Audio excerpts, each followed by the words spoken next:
Truyền thuyết thánh gióng.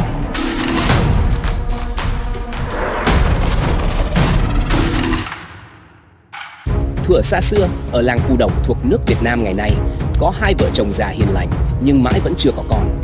Một hôm, bà vợ ra đồng, chợt thấy một dấu chân lớn in hẳn trên đất giữa cánh đồng. Hiếu kỳ, bà đặt chân mình lên thử. Kỳ lạ thay, từ hôm đó, bà mang thai như một mệnh trời đã định. 12 tháng sau, bà hạ sinh một cậu bé khôi ngô, thân sắc khác thường. Thế nhưng lạ thay, suốt 3 năm trời, cậu bé không nói, không cười, không đi lại, chỉ nằm yên một chỗ.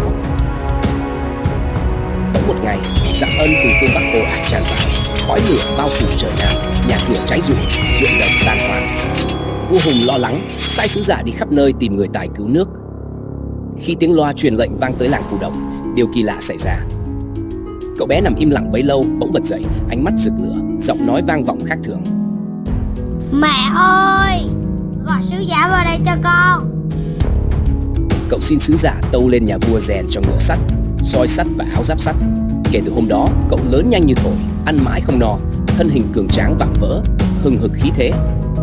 Khi nhận được vũ khí từ nhà vua, Gióng vươn vai hóa thành tráng sĩ, khoác giáp sắt, cưỡi ngựa sắt, tay cầm roi sắt, xông thẳng vào trận tiền. Roi sắt vung lên tới đâu, giặc tan tác tới đó. Tiếng ngựa hí rền vang như sấm, quân giặc vô cùng khiếp sợ, chạy toán loạn. Khi roi gãy, Gióng không hề nao núng, chàng lao tới nhổ cả một tre ven đường làm vũ khí. Tre xanh quật xuống như sấm sét, quét sạch quân thù khỏi đất nước.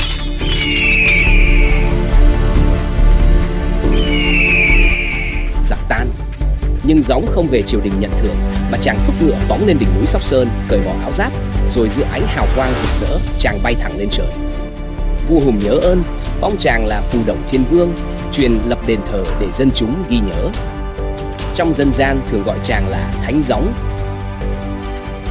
Mỗi mùa hội gióng hàng năm lại vang tiếng chiêng trống rộn ràng, nhắc nhớ tới khí phách anh hùng bất diệt của chàng Thánh Gióng năm xưa, cũng là hiện thân của lòng yêu nước, khí chất quật cường và tinh thần bất khuất của dân tộc Việt Nam.